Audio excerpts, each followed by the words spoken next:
Hey guys, I'm Keith War, and today is June the 10th, 2016, and welcome to another episode of Homeless in Titusville. And today I'm being joined by, what's your name? Chad Simpson. Chad Simpson. So Chad, how long have you been homeless? I've been homeless for about 2 weeks now. 2 weeks. Wow. I haven't run into a guy like you that's been homeless for such a short time. God, what was that like, realizing you were homeless? Scary and afraid and not just lost. Don't know what to do. Still don't know what to do. Just trying to figure it out day by day. Yeah. Like, what were the first day or two like when you realized this is real? You're homeless.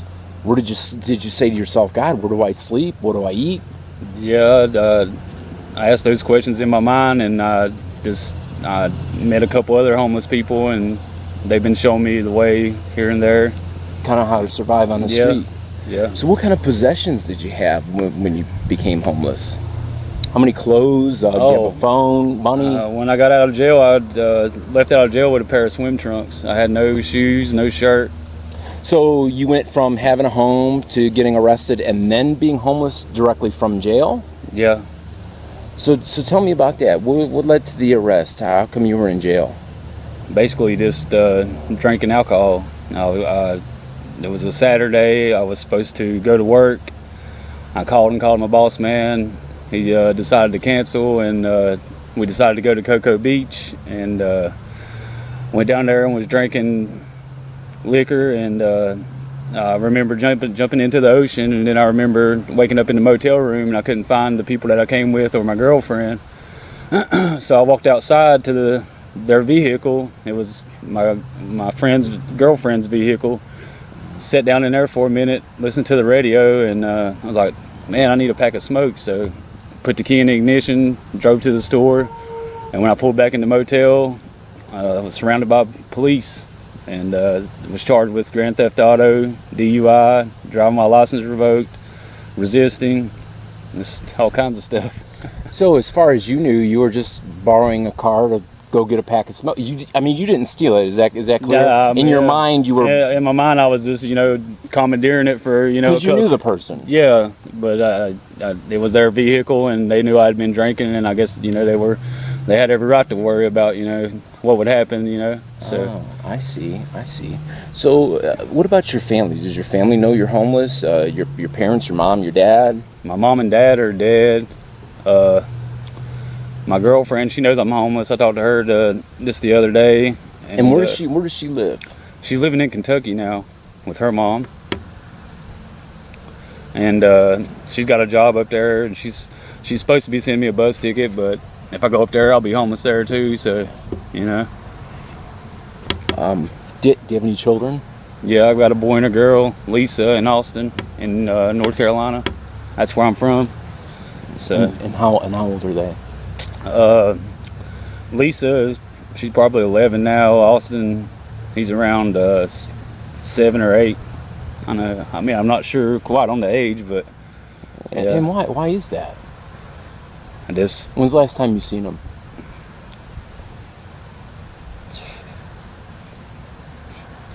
Probably about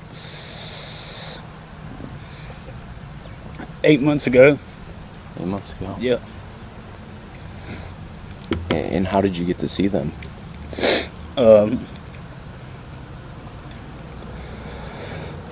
I think I run into them at Walmart.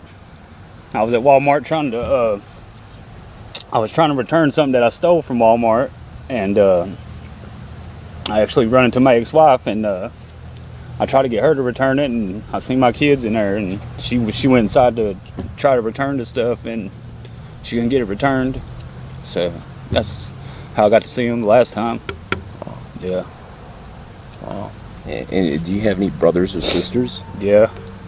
I got a brother, Shane, and I got a sister, Ashley. They're both in North Carolina. And what about them? Do they have any contact with your children? They probably do. They probably see them around. I'm from a small town, so they probably see them every now and again, but, And where are you from? Where did you grow up? I grew up in Alexander County, North Carolina. Okay. Yeah.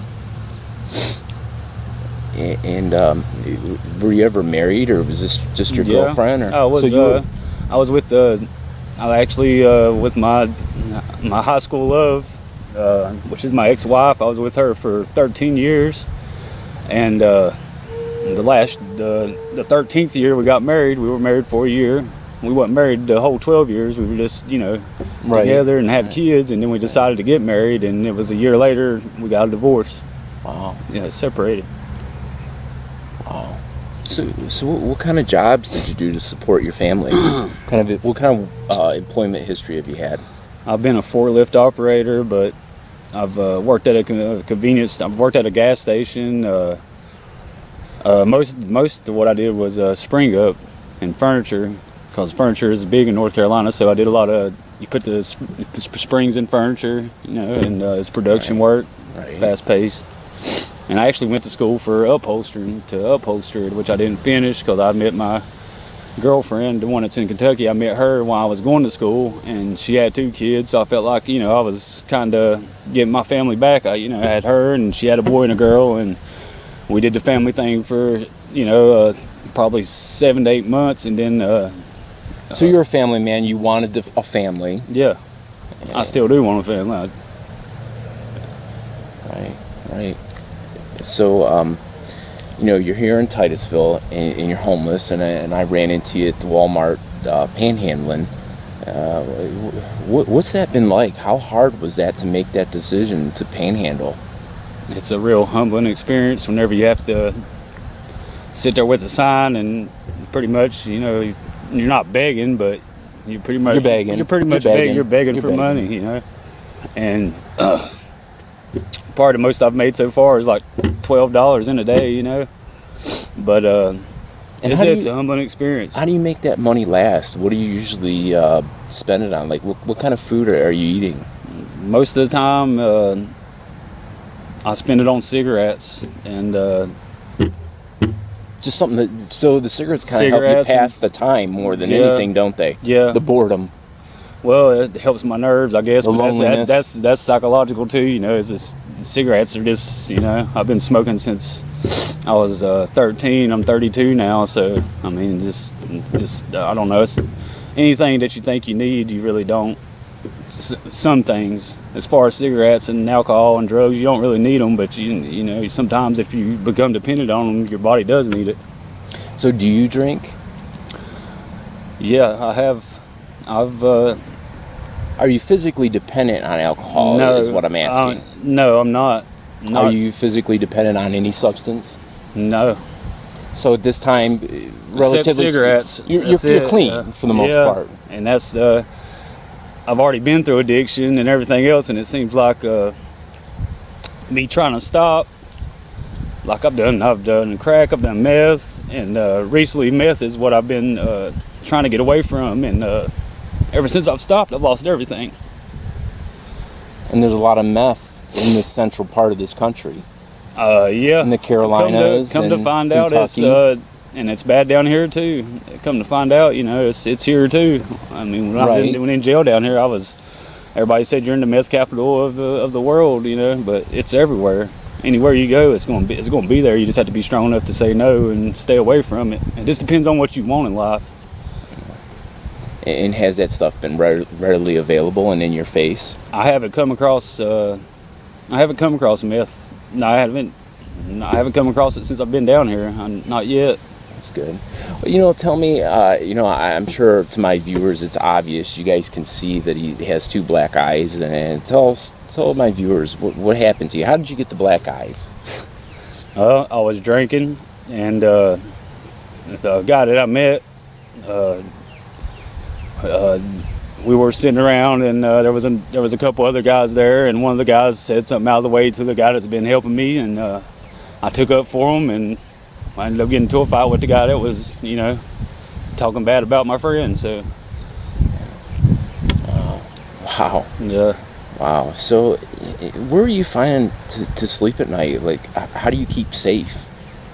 Like I said, the guy that I met, Roach, he's been showing me where to sleep, safe places to sleep, but really it's just trying to find some place where you don't get kicked out of, because we were staying at a park, and I happened to come out of I went to sleep in the bathroom because I was like freaked out about the raccoons, because as soon as the lights go off in the park, raccoons are all over the place. So I was kind of freaked out. So I went and slept in the bathroom at the baseball field, and I left him a note on the cardboard, said I went to the restroom at the baseball field, come get me when you wake up.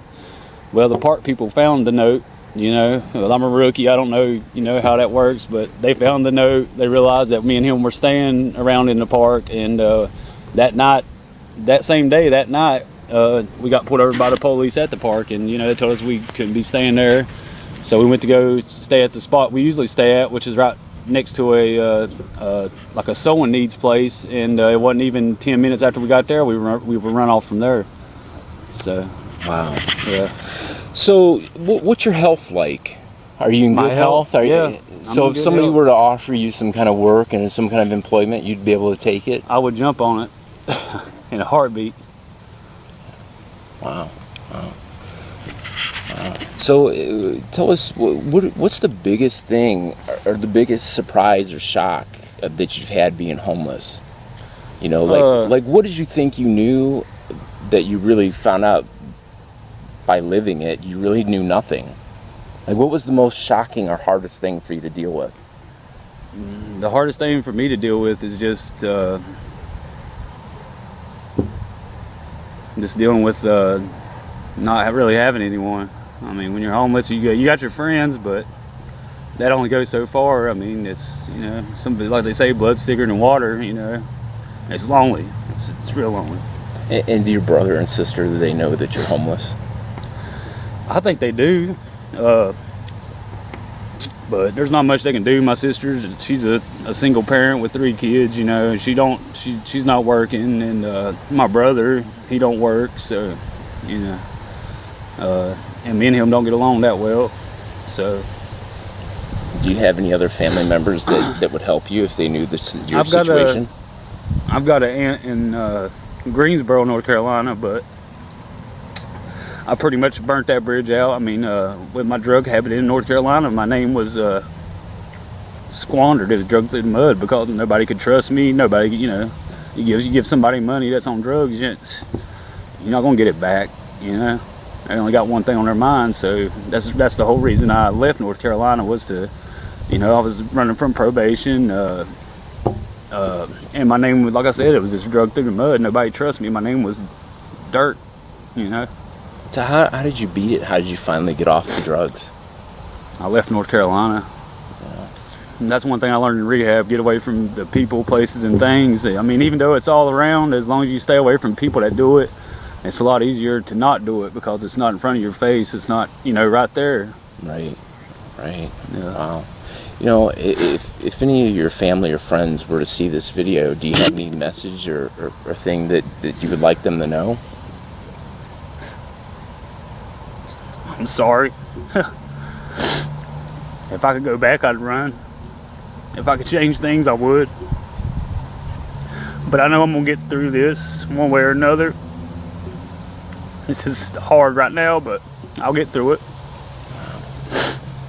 It's a life experience. That's one thing I kind of, make a joke out of. I said, this is something, this is a story I can tell my grandkids, I was homeless in Florida,